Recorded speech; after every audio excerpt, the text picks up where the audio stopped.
17 degrees today. It's 20 to 8. MPs will be sworn in and the Speaker elected today in New Zealand's 52nd Parliament. Although, as some wag has just texted, 52nd Parliament sounds terrible value for money. 5-2 Parliament. National Party members will, for the first time in 9 years, be sitting on the opposition benches.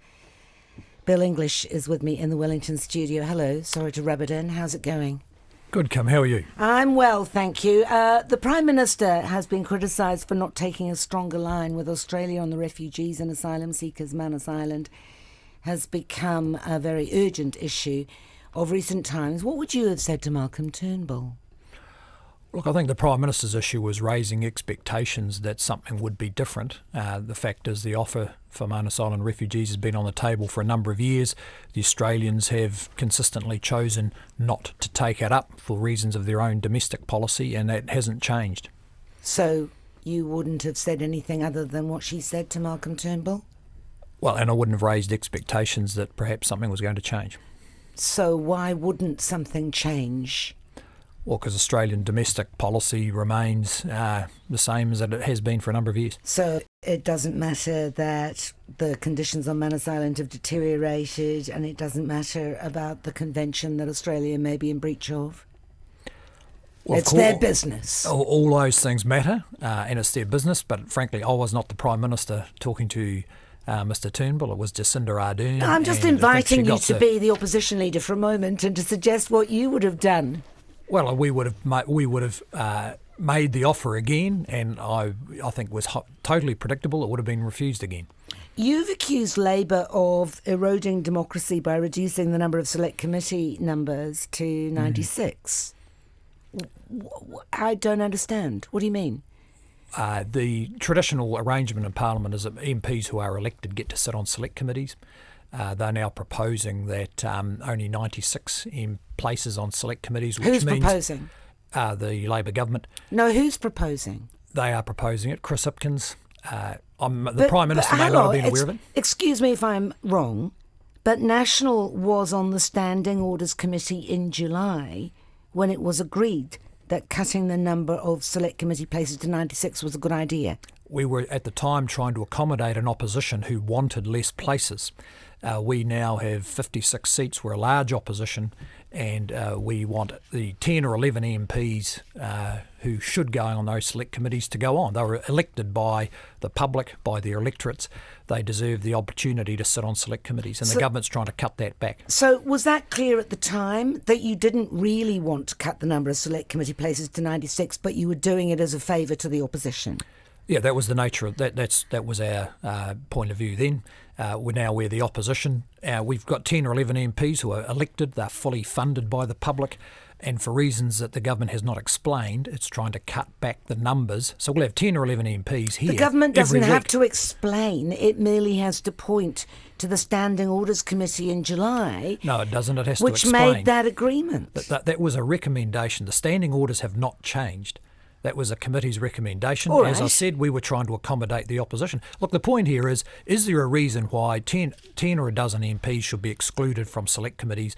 I don't know why the government's picked this argument. There's no reason why they should be excluded from select committees. Well, because there's too many of you, obviously. No, there aren't too many of us. There's the opposition that was voted according to the election result. Simon Bridges says the number of positions on select committees has traditionally matched the number of MPs in Parliament. That's right, and we will. So it's like 120. Is that what you're saying? And we can compromise on that to a lower number. Well, obviously if they feel that will help. You did compromise on that to a lower number, and that number was 96. So why are you making such a fuss about it now?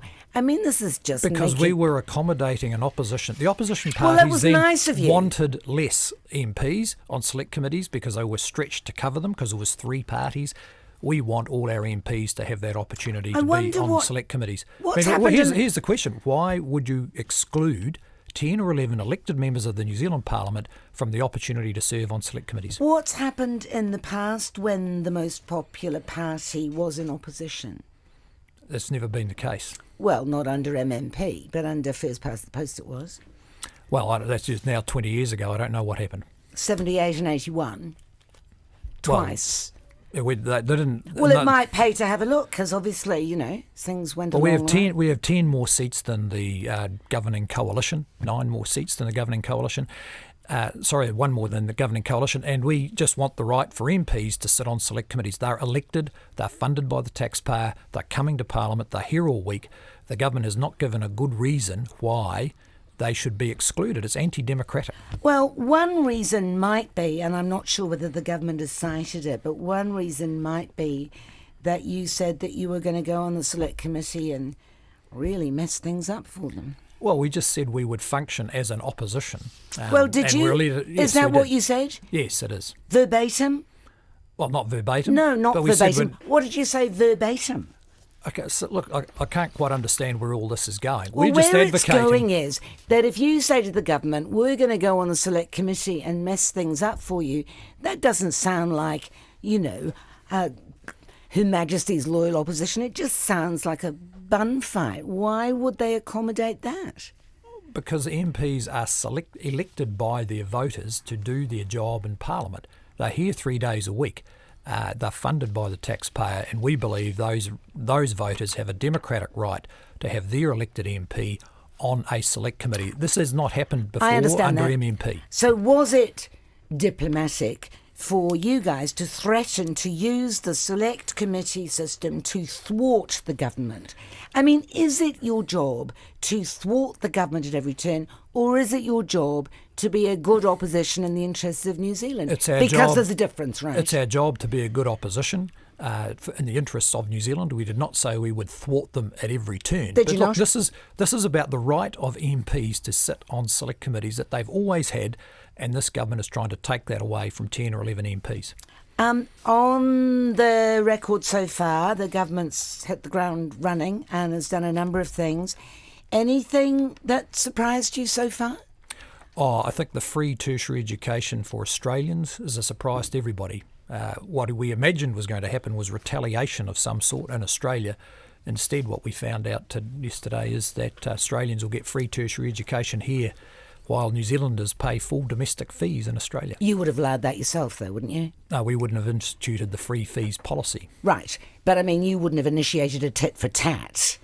No, Similarly, we didn't see. neither has the government. No, but I don't know what they're tit for tatting for. The fact is they've offered free tertiary education to Australians in New Zealand, a much better deal than New Zealanders get in Australia. Checkout operators and truck drivers might be surprised to find that's what they're now paying for. Appreciate your time. Thank you. That is National Party leader Bill English. It's 12.5 minutes to 8. Business New Zealand says the extension to paid parental leave could make it difficult for smaller businesses to keep their staff. From July